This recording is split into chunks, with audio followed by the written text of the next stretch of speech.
Hey, what's up guys? In this video we're going to be looking at the Bitwig sampler. Now this is something that I like to crack open from time to time. I really enjoy it for its sound design possibilities and its modulation and how it all kind of comes together. And there's been quite a few changes since I was really into Bitwig, and the new sampler and how modulation works is really cool. So I'm going to start off with this Atmos folder. Gonna find an Atmos to work with. Okay, that one's cool. So I'll just drag it in, and this is the sampler. And there's, the the usual suspects of like the layout of a sampler. This is the sample start time, so we can adjust the start time. And we can adjust the end time here.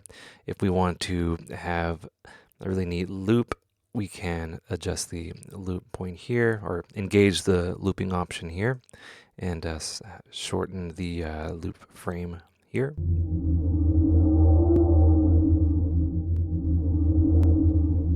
So we got that interesting click there. We can change that. Right over here is the loop crossfade.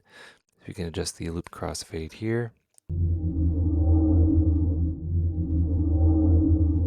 And that's really neat. I thought I would mention as well that when you drag in a sound, audio programs don't know if you're using, well, it doesn't really know what pitch it is. It doesn't know if it's a one shot, like a drum sample, or if it's a something that you want to sample and play with pitch. So here's this little button right here, toggle key track, so you can key track 100%. And we can go up and down the keyboard now. So I want to make some cool sounds, and I can zoom in here. So let's start off with some, I guess, modulation. So modulation is new to me in Bitwig 2.0 or 2.4. And how it would work is you would have like this a Bitwig device and you drag it in and stuff like that. But now there's this modulator toggle switch here, and we can have as many modulators as we want integrated into the actual device. So it just makes more sense to have it this way now. So you hit this little plus here, and we'll get a browser kind of thingamajig. And all these blue devices are, I guess, modulators that you can move around stuff. So the usual suspects would be like LFO. We can add another one here, LFO, and let's go vector 4. No, that's not it. Delete that. Which one would it be? It would be, oh boy. Let's go, let's go ADSR. Yeah, that works.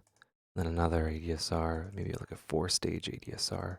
And yeah, you just double click or hit this little arrow here, and you can open them up, and you have kind of like visual feedback of what's going on. So you have like a traditional ADSR here, so you can do all sorts of stuff with that, LFOs, and from there we can have even more as well. So use as many as you want, but only as many as you kind of need, which is pretty neat.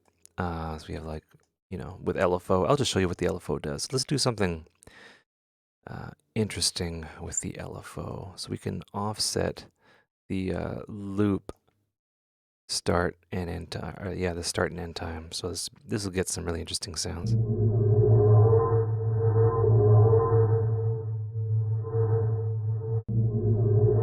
Right, so I want to adjust that. So I'll set this somewhere and then hit this modulation button here, and then I'll just modulate the loop point here. So that's pretty far, pretty fast, I mean. So I'll just slow that down. So the slower the better. We get like more evolving sounds here.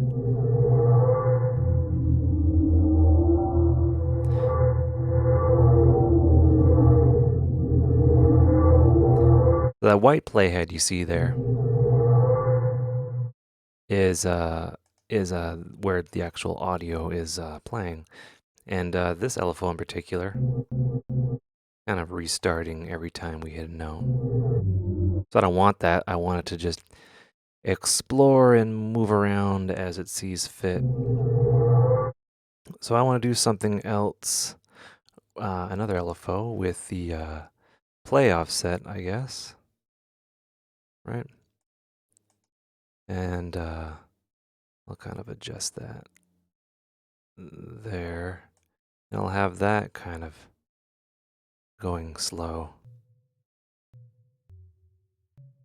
All right, so it's always playing at the end there. It's not something that I want, so I'll adjust that. And that's also being re-triggered every time I press a note. So there's different syncable LFO options here. Free, which is free running, which is what that loop position is doing. Note, sync, and random. So note will be re-triggered every time I hit a note. It'll start at the beginning, but then sync is dependent on your BPM, and random is it'll just pick a random point and stuff like that. I'll hit free. So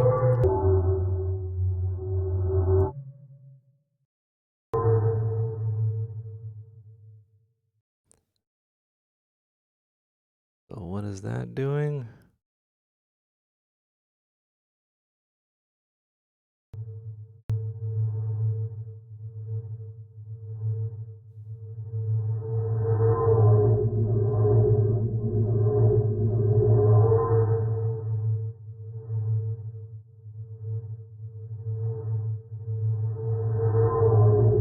Very, very interesting. I can adjust the shape as well, so it'll kind of fall.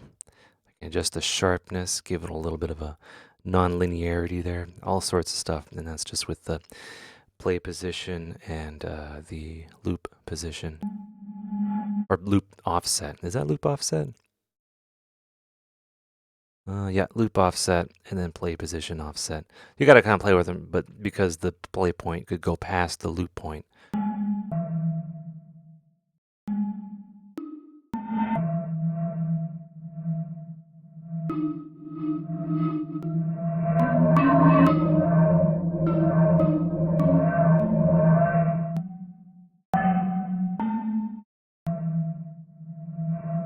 So you get some unpredictability there, which I like.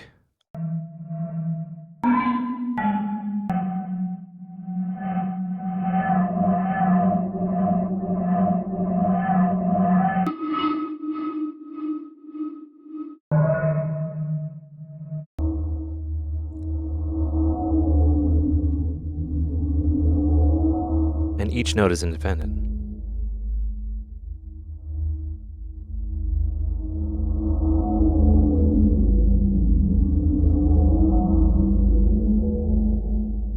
All right, so let's add let's add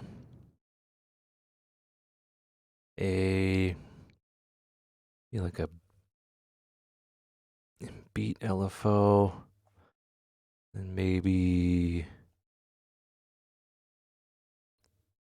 let's say, sample and hold. That's always nice.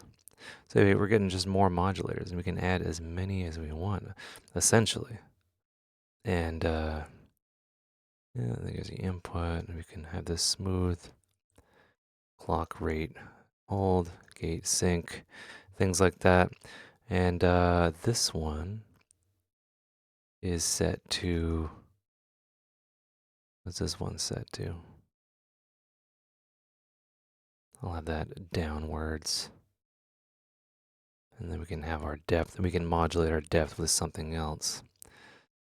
And the rate, it's a multiple. And what's this? Oh, shuffle on and off. That's neat. Okay, so let's map this to something. We can map it to the filter, which has the ability of making some really neat sounds. Let's see what that sounds like.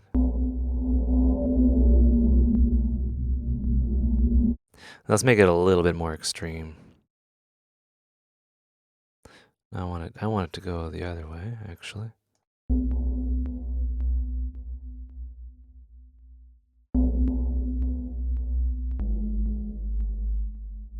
Yep, the more extreme, please.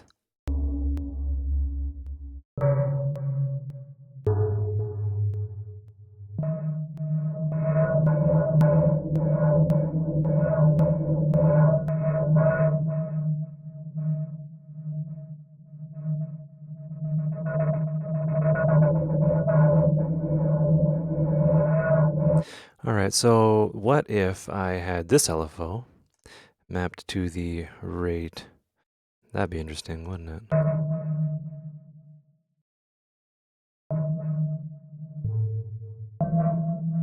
You have modulators modulating other things, and this is just really interesting and like not predictable at all. Well, it is predictable, but it's like, hey, I'm doing things in new ways that seem, very complex. It's like, seems very complex, but it's not really. Another thing, let's say steps. Steps do. See, so this is a step sequencer that is connected to uh, note restart. Links to global transposition, so it talks to Bitwig, obviously. Note restart, it'll restart. Yeah.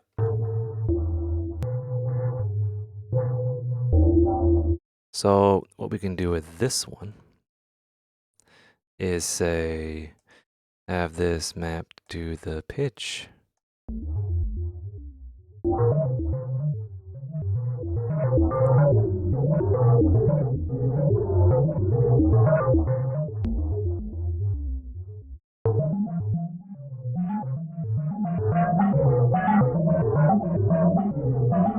And the loop.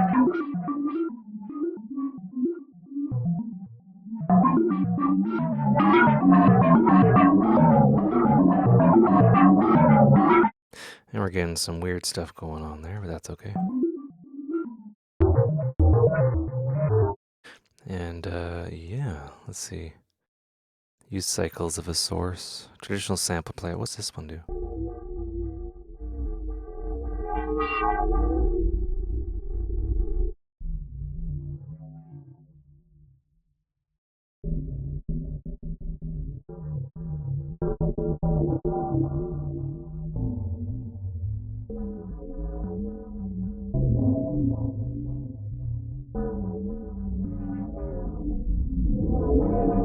It's an interesting kind of pitch. Oh, and then texture. So it's like you can have like granular stuff going on too. I'm gonna remove modulation on the play position.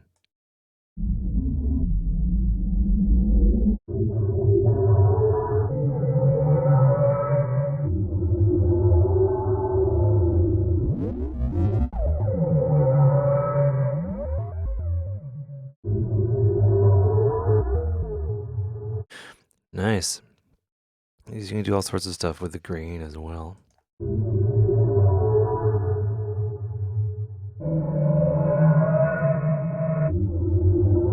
All right, so it's a free running LFO. So the speed, or no, the speed and then the grain is indeed changing.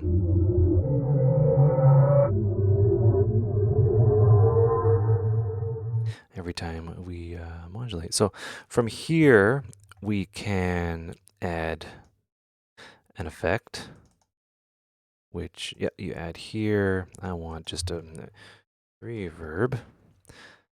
Is this, this is the Bitwig reverb. I'm just going to make my dumb face smaller. And let's see what this sounds like.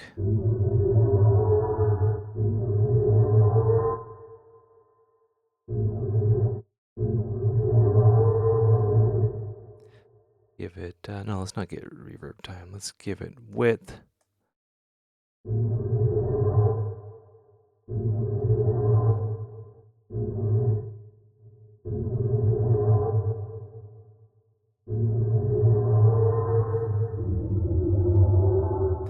And can I add something else to the chain here?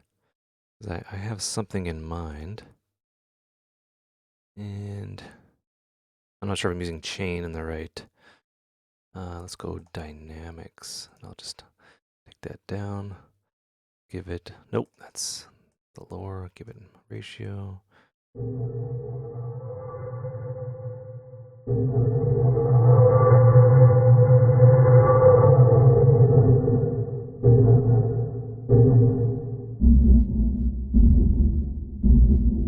Really cool sound design possibilities. And from here, be a tool. Can I get a tool, please? There you go. So yeah, this is our tool, and we have the 4-stage envelope here. That if I'm so adventurous, I can map to the amplitude.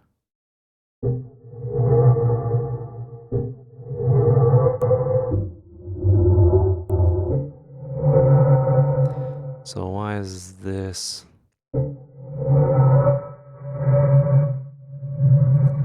don't want this to repeat. No. How do you make it not repeat?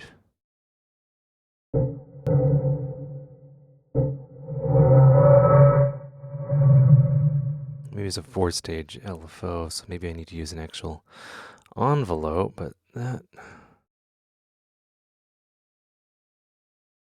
oh, can I just turn this off?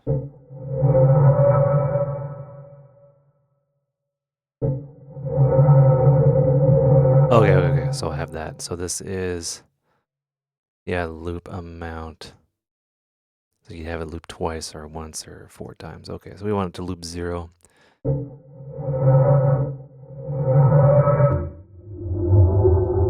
Alright, so I will chuck that to a group, and I'll select a new chain with nothing in it, because I want that chain to just run not impeded.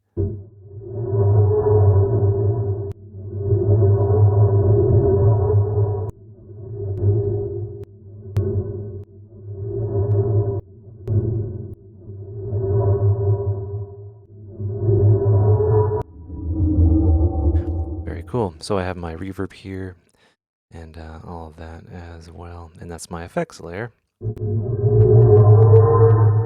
and we are kind of clipping, but that's okay. I'll just turn it down.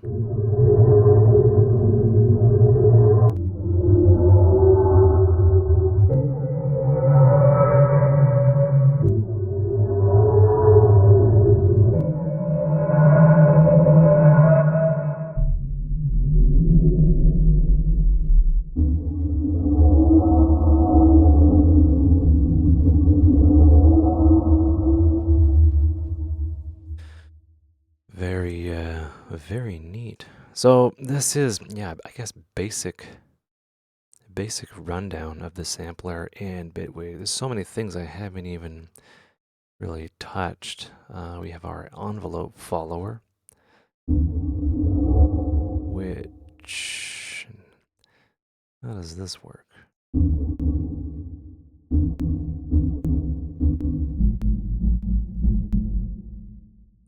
I don't want that so snappy.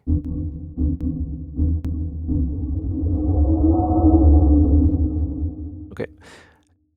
Yeah, how does the envelope follower work? Some to look at. Follow its own envelope.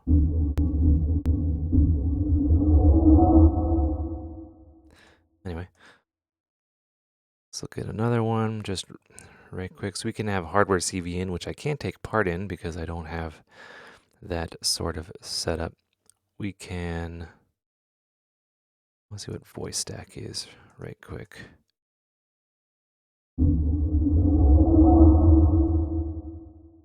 Modulates first voice. And the top voice by, oh, I see.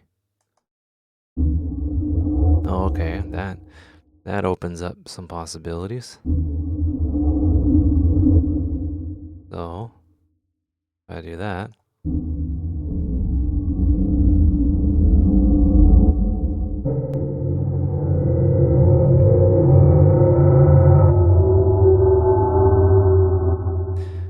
Very neat. And what else? Buttons that you can map and MIDI stuff. Oh, this is MIDI CC in, which I can't take part in. Audio rate. Oh, neat. Oh, so I can have it. Uh-huh. I have this post reverb. And I can have this do some stuff. Oh, and you can rectify it too. Oh, that is cool. And let's see, maybe.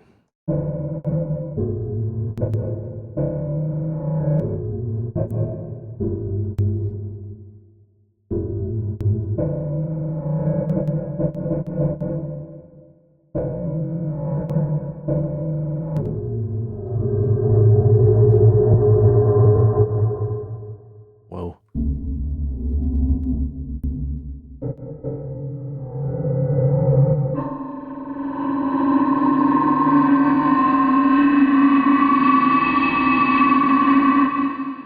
Wow. Okay. Audio sidechain. So what can you apply to that? Oh, I could have did that with the reverb to get a different flavor, of course. And what's polynom?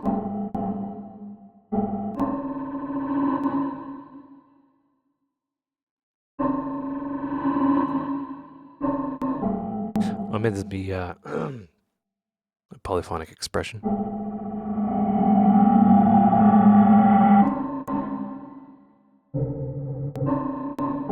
Which I'm not using a pressure sensitive keyboard, I'm using my computer keyboard, so I cannot take part. And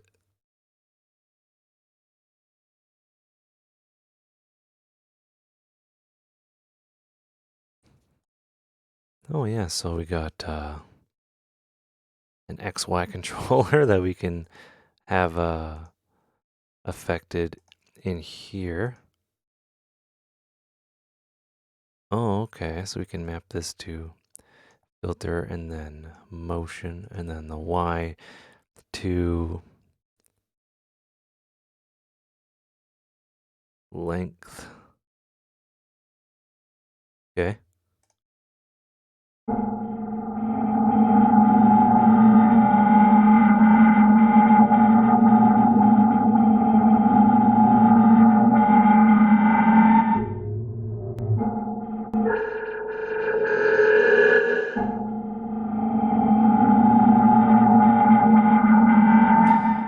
Very cool. Very cool. Okay, one more. One more. What's vector 8? Oh, I can have. Ooh, okay. We're somewhere new now. Oh.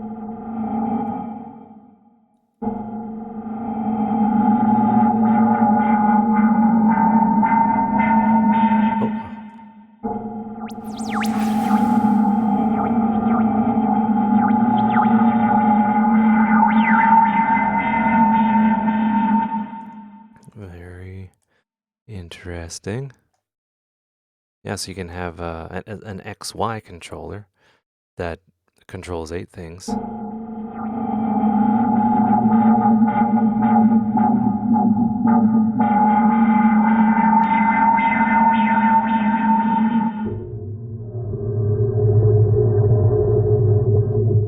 Right, and just all these different modulators. Anyway, can tuck those away. So that's basically the my exploration of Bitwig's sampler and the crazy things you can do with it, obviously. So that's just one sound. Started off like this.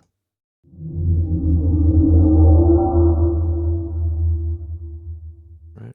And then now it's kind of like this.